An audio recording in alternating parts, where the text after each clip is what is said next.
안녕하십니까. 정성본무업사 대표 백강원입니다. 제가 오늘 이렇게 정책에 대한 발표는 조기 폐차 정책과 원동기 보링 산업 붕괴가 가져올 국가적인 정비 생태계 위기에 대해서 말씀드리고자 몇 가지를 이 책자에 실었습니다. 32쪽을 보시면 32쪽, 33쪽, 34쪽에 나와 있습니다. 전체적으로 환경을 위한 정책이 기술의 근간을 흔들고 있습니다. 그 예에 우리가 지금 정부에서 대기 환경 개선 정책에 따른 또 경유차 및 건설기계, 농기계 조기 폐차 사업입니다. 이건 사실은 우리가 말이 조기 폐차 사업이지 우리나라에서는 지금 4등급차 이런 차들, 5등급차 이런 차들은 다 조기 폐차를 해요. 조기 폐차를 하면 이 차가 어디로 가는 거니? 동남아나 이런 쪽으로 가거든요. 그러면 우리 지구상의 환경을 깨끗하기 위해서 우리나라가 많은 돈을 들여서 이 조기 폐차 사업을 하는데 우리나라는 사실 환경이 개선되려가는 몰라도 우리 반대편에 있는 동남아 쪽이나 이런 나라들은 사실 우리가 그동안 면 때문에 사용하지 않는 차량을 가지고 가서 거기에서 외관만 수리해가지고 그대로 돌아다닌다 이 말이죠. 그러면 우리 대한민국은 환경이 조금 일부는 개선이 됐을런가 모르지만 그쪽 나라에서는 여전히 우리 지구를 그만큼 오염시키고 있어요. 그래서 이런 부분에 대해서는 우리가 이 차량을 10년 이상 된 차를 과거에 보면 우리 대한민국이 일본에서 수입 고철을 엔진을 갖다가 보링을 해서 산업화를 일으킨 우리 대한민국이거든요. 어떻게 보면. 근데 지금 멀쩡한 잘 돌아다니는 차도 정부에서 조기 폐차 보조금을 주기 때문에 그 돈을 받기 위해서 쓸 수 있는 차도 폐차 대상자가 되면 그걸 과감하게 폐차비를 조기 폐차 대상자 정부에서 받는 돈 때문에 폐차를 시키는 경우가 많아요. 그러면 그 예를 들어서 펌프카 같은 경우에는 3억짜리 같으면 정부에서 10% 3천만 원을 조기 폐차 대상금으로 줍니다. 그러면 이 차를 갖다가 폐차를 시키면 폐차장에서 그 물건을 다른 후진국의 동남아나 이런 곳에서 팔 때는 그 연식에 바이어들이 와서 가져갈 때는 옛날에는 거의 6천에서 7천만 원의 차량을 가져가는 입장이에요. 근데 우리나라에서 정부에서 3천만 원이라는 돈을 보조금을 받았기 때문에 걔들도 당신들은 보조금을 받았으니까 우리도 먹고 살기 좀 저렴하게 좀 해주라. 그러면 걔들이 보통 1,500에서 2천만 원 정도에 가져가요. 그러면 소비자는 약간 예를 들어서 제가 폐차를 시켰다고 보면 그러면 정부에서 3천만 원 받았지 이 사람들한테 2천만 원 받, 5천만 원이라는 돈을 받잖아요. 근데 결국은 그게 누가 낸 세금으로 보전을 해주냐? 우리 국민들이 환경 개선 부담금이라는 돈을 내고 그 돈을 보전을 해줬어요. 3천만 원이라는 돈을. 그러면 한 사람의 경우는 3천만 원이지만 그 많은 차량을 조기 폐차를 시켰을 때는 엄두가 안 나는 금액이거든요. 그러면 사실 우리 같이 보링 사업을 하는 입장에서는 그런 환경 개선 부담금을 받으면 우리가 수리할 때 수리할 수 있는 장비를 좀 보전을 좀 해줘라. 요즘 아마 여기에 계시는 분들도 정비업에 많이 종사하고 계시는 분들이 있을 거예요. 스캐너 하나 사면 보통 몇백만 원이에요. 제가 하는 업종에서 농기계, 건설기계 이게 스캐너 진단기 하나 사는데 저희가 지금 작년에 1,700만 원 주고 샀거든요. 그러면 1,700만 원이라는 돈을 주고 사가지고 이것을 효율적으로 얼마만큼 사용할 수 있냐. 그러면 각 메이커마다 또 달라요. 예를 들어서 제가 말씀드리면 농기계에는 대동이면 대동 거 스캐너가 다르고 동양이면 동양 거 다르고 국제는 국제 거가 달라요. 그러다 보니까 이걸 전체적으로 다 구입을 할 수가 없어요.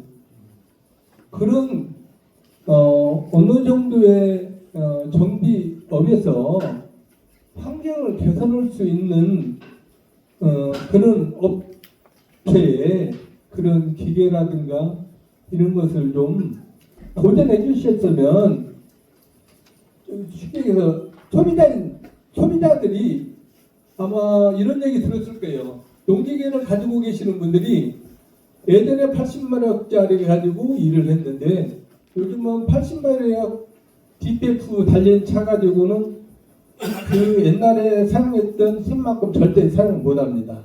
그러면 그만큼 100마력, 115마력까지 올라가야 돼요. 그러면 차량가가 그만큼 높아지거든요. 그래서 그때 단 고장이 났을 경우 어떻게 되냐? 영업소에서 와갖고 빠른 시간 내에 수리 대처를 해주면 상관이 없어요.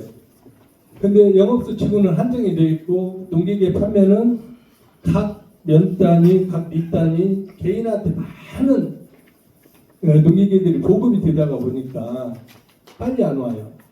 그러면 농사는 제 시기에 파종하지 않고 제 시기에 적정하게 농사를 짓지 못하면 그 해에 농사를 망쳐올 수가 있거든요.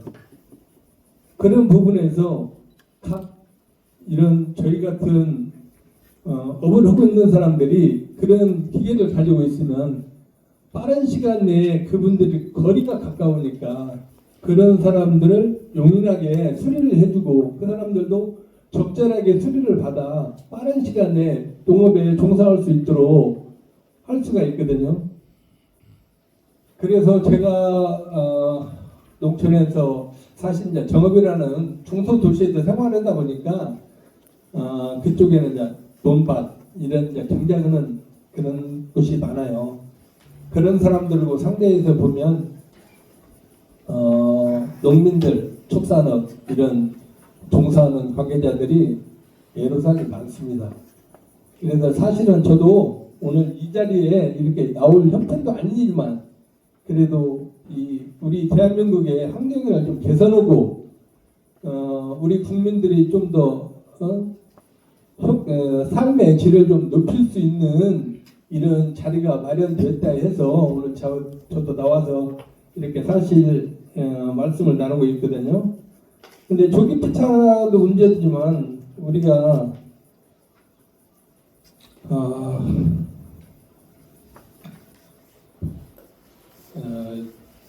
우리 실생활 속에 사실 적용돼야 할 점들이 너무나도 많은데 여기에 앉아 계시는 분들도 잘 아시겠지만 환경적인 문제가 상당히 심각한 것은 사실이에요. 근데 우리가 예전에 비해서 많이 좋아졌다고 하지만 지금도 실제적으로 환경적인 요소가 너무나도 많습니다. 예를 들어서 우리가 간단하게 생각하면 나 한 사람은 적은 것 하나 태우지만 그 적은 것 하나 태우는 것이 여러 사람이 모아지면 큰 걸 태울 수가 있거든요. 그러듯이 이 오늘처럼 이렇게 대기 환경에 관한 이렇게 토론회를 가지면서 이 대한민국이 앞으로 더 효과적으로 잘 살 수 있는 길은 우리 같은 사실 보링업계에 종사자가 업체가 한 2,000곳 정도가 됐었어요. 지금 현재 남아있는 곳이 전국적으로 한 400군데밖에 안 돼요. 그러면 400군데도 지금 현재 인원이 1명, 2명 이렇게 하는 업체가 많아요. 그러다 보니까 배우려는 사람은 없어요. 지금 여기에 보면 제가 이 기술의 내용에 보면 0.01mm까지 보링을 해서 우리가 충분히 사용할 수 있는 기계를 다 조기 폐차를 시켜버려요. 그러면 지금 현재 정비공장, 카센터, 일반 자동차 관련 시설에 종사하시는 분들이 일이 없습니다. 이를 위해서는 우리가 무조건 조기 폐차를 시키는 것이 응사는 아니다. 오늘 제가 이제 여러모로 두석께 이런 말 저런 말씀을 드렸는데 앞으로 이런 자리가 있으면 적극적으로 참석해서 많은 경청도 하고 조언도 하겠습니다. 감사합니다. 예, 변 대표님께서 말씀하신 걸 요약을 하면요. 제가 30년 전에 차를 처음 운전했을 때 같은 경우 등속 조인트 같은 데서 소리가 나면 오일이 빠져서 요즘은 아세이를 다 교체하잖아요. 그 당시에는 짜장면 한 그릇 시켜놓고 사장님이 그 안에 거 다 분해해가지고 볼 빼내고 사포로 갈아내고 기름 오일 채우고 하우징 씌우고 해가지고 다시 썼었거든요. 근데 이런 것들이 이제 대기업의 어떤 니즈인 것 같아요. 왜냐, 제가 대학에 온 지가 20년이 좀 넘었는데 25년 정도 됐습니다. 20년 전에 제가 대학에 가서 학생들을 처음 가르칠 때는 새 차를 1억에 샀으면 부품을 하나하나 사서 학교에서 조립하면 2억이 든다고 했거든요. 근데 지금은 그게 3배로 늘어났습니다. 그러니까 부품 가격은 지속적으로 늘어나면서 1억짜리 차에 들어가는 모든 부품을 학교에서 사서 조립하면 3억이 소요되거든요. 인건비 빼고입니다. 그런 어떤 부품 가격의 상승들이 계속적인 아세이 교체의 어떤 니즈가 대기업의 필요성의 게 아닌가. 그리고 조기 폐차를 통해서 국민의 세금이 들어가는데 폐차된 차량들이 결국은 동남아나 러시아나 이런 데로 팔려 나가면 과연 지구 전체의 온난화나 CO2 저감을 위한 노력에 우리 세금이 쓰이는데 전혀 효과가 없다 이런 얘기고요. 그 다음에 엔진 자체를 교체하는 부분도요. 최근에 자동차에서 발생하는 엔진의 시동 꺼짐이나 여러 가지 문제들은 엔진 자체보다는 앞쪽에 아까 정태경 대표님 말씀하신 것처럼 앞쪽에 있는 흡기구 쪽의 문제나 배기구 쪽의 문제나 SOC 뭐 여러 가지들의 문제일 수 있거든요. 그래서 이런 부분들도 엔진을 고쳐서 쓰는 쪽으로 전환이 되면서 가능한 한 많은 자동차들이 오염물질이 줄어든 상태에서 좀 사용연한을 늘리는 것들이 정비업의 어떤 상생과 여러 가지 면에서 도움이 된다. 이런 내용으로 정리하겠습니다. 마지막으로 최동일 국민안전정비위원회 연구원장님께서 발표해 주시겠는데 거듭 부탁드리지만 5분 정도 짧은 시간 안에 압축해서 부탁드리겠습니다. 알겠습니다. 반갑습니다. 1차 때 뵙고 2차 때 또 뵙는 것 같습니다. 이호봉 교수님께서 말씀해주신 전체적으로 정리를 잘 해주셨는데요. 이 자리가 어떤 대기 환경에 대한 배출가스 자동차뿐만 아니고 내연기관이죠. 어떻게 보면 이 배출가스에 대한 문제가 제가 말씀 안 드려도 전차에 우리 노 대표님이나 우리 보린 우리 대표님께서 쭉 이야기를 해주셨는데요. 또 우리 서울시조합 김광규 우리 이사장님도 함께 해주셨는데 이 자리가 환경을 통한 문제를 해결하려면 자동차 관리법에 따른 정비 사업자가 뗄래야 뗄 수 없는 그러한 어떤 관계가 있다는 것을 꼭 인지를 해줬으면 좋겠고요. 그 다음에 1차 때와 좀 다른 부분은 이제 건설기계 또한 건설기계에 대한 관리법이 있습니다. 거기 중장비라든가 지금 얘기하는 뭐 여러 가지 장비 신설 관련해서 저는 이렇게 좀 말씀드리고 싶어요. 우리 보링 하시는 전문 대표님이 말씀해 주신 것처럼 1차 때 김종남 대표님이 나오셨는데 아주 세밀하게 설명을 잘 해주셨어요. 그런 부분까지도. 근데 이런 부분이 좀 우리 회장님께서 압축을 하셔가지고 환경에 대한 문제가 실제 자동차 정비 수리기술은 우리 자동차 국토교통부죠. 관리하는 산하 건설기계나 자동차 관리법을 총괄하고 있는데 이 정비의 영역까지도 환경부가 침해를 해서는 안 된다고 생각을 합니다. 아까 노영철 대표님께서 말씀해주신 유로 5까지는 DPF 총매죠. DPF라는 게 없었어요. 이제 총매만 달려 있다가 DOC만 있다가 유로 6가 되면서부터 이제 DPF가 달리고 그 이후에 이제 요소수가 들어가는 FCRS가 장착이 되어 있는데요. 이러한 부분들은 전부 다 지금 전부 다 잘 해주셨는데 자동차 내연기관에서 나오는 배출가스에 대한 대기 환경 오염과 결국 나아가서는 지구 온난화 이산화탄소죠. 이것을 줄이기 위한 주 목적입니다. 그런데 대기 오염에 대한 부분은 다 아시겠지만 오존층에 대한 문제예요. 그래서 이런 부분을 정책 제도 개선에 관련해서 우리 회장님께 제안을 드리면 저 역시도 1차 때 말씀드린 것처럼 조기 폐차 제도는 없어진다고 봐요. 노영철 대표님이나 우리 보링 사장, 우리 대표님께서 수십 년 동안 하신 그런 상황들을 보면 저는 자동차 관리법에 준하는 그 정비 사업을 지금 33년째 하고 있거든요. 근데 노 대표님께서 말씀해 주신 것처럼 자동차 종합검사 제도가 왜 있냐는 얘기예요. 왜? 이것은 엔진의 컨디션 상태를 정확하게 종합검사를 통해서 지금 NOx죠. 질소 산화물까지 체크하는 시스템이 다 되어 있어요. 근데 환경부에서 이미 관련된 이런 부분들을 어떤 서비스 산업적인 부분까지 침해를 해서 정비 산업에 어떤 큰 악영향을 주는 것은 옳지 않다고 생각을 합니다. 그래서 이런 부분은 지난해 1차 때 보니까 거의 1조 정도가 환경부에서 어떤 그 협회에서 관련해가지고 1조라는 어떤 세금, 물론 처음에 유로 5라든가 유로 6 대응을 하려면 많은 어떤 그 요소수 시스템 SCRS라든가 뭐 DPF를 개발을 해서 하는 거는 저도 이해를 해요. 그런데 저 역시도 그 견인차를 제가 분명히 저는 폐차를 하는데 조기 폐차 제형을 준다고 해서 비용을 받았어요. 근데 이것이 금방 얘기하신 대표님이 얘기한 것처럼 이 몽골로 수출이 될 때 DPF를 떼고 그 차량이 그대로 수출이 되더라는 얘기죠. 그럼 조기 폐차제에 대한 지구 온난화에 대한 예방이라든가 배출가스를 우리나라만 이거를 진행을 한다라면 해결될 문제가 아니더라는 얘기죠. 그래서 저는 이 부분은 조기 폐차에 대한 제도 개선은 반드시 꼭 이루어져야 된다고 생각을 하고요. 그리고 핵심이 지금 그거 같아요. 만드는 사람이 따로 있지만 누군가는 그걸 고치는 사람, 바로 우리 정비 기술인들에 대한 모토 중심이 반드시 이 환경부에 전달이 돼서 사실 이 자리는 국토교통부나 이런 데도 초빙을 해서 왔으면 좋겠는데 저는 분명히 잘 이루어질 거라고 생각을 하고요. 업소보로 말씀을 드리면 저도 수십 년 동안 33년간 정비 사업을 하면서 이렇게 앞서 토론하시는 분들의 이야기를 종합을 해보면 우리 회장님과 또는 우리 그 단체 관련해서 는 전부 다 정비 산업이다 보니까 이 부분을 정리해서 좀 전달을 해줬으면 좋겠고요. 또 오늘로 마지막이라고도 생각을 하고 이런 부분들을 좀 더 지속적으로 좀 이렇게 전달이 될 수 있도록 참여를 해주시면 우리 그 대학에 계신 우리 이호근 교수님도 계시지만 일자리 창출 또 유지 관리 자동차는 AI도 대체할 수 없는 직업 중에 하나입니다.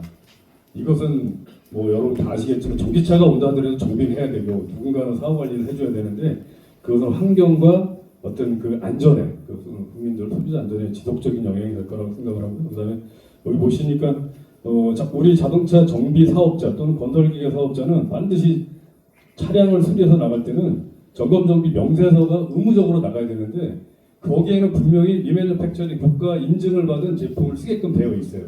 사실 그리고 거기에 또는 수리 사업에 관련돼서 제가 2005년도부터 정부과제에 참여를 해서 보니까 우리가 너무 앞서간다고 해서 지구를 살릴 수 있는 걸 우리만의 어떤 그 생각을 하면 좀 이런 환경부에서 하는 것이 좀 너무 앞서가지 않았느냐 생각을 하는데요.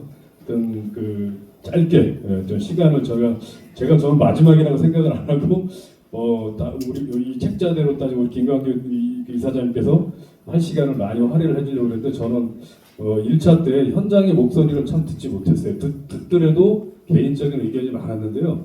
오늘만큼은 현장의 목소리를 꼭 들어서 실제 현업에 종사하시는 분들의 이야기가 지금 우리 임수환 회장님께서 진행하는데 많은 도움이 되셨으면 합니다. 이것으로 마치겠습니다. 감사합니다. 네, 중요한 말씀 해주셨고요.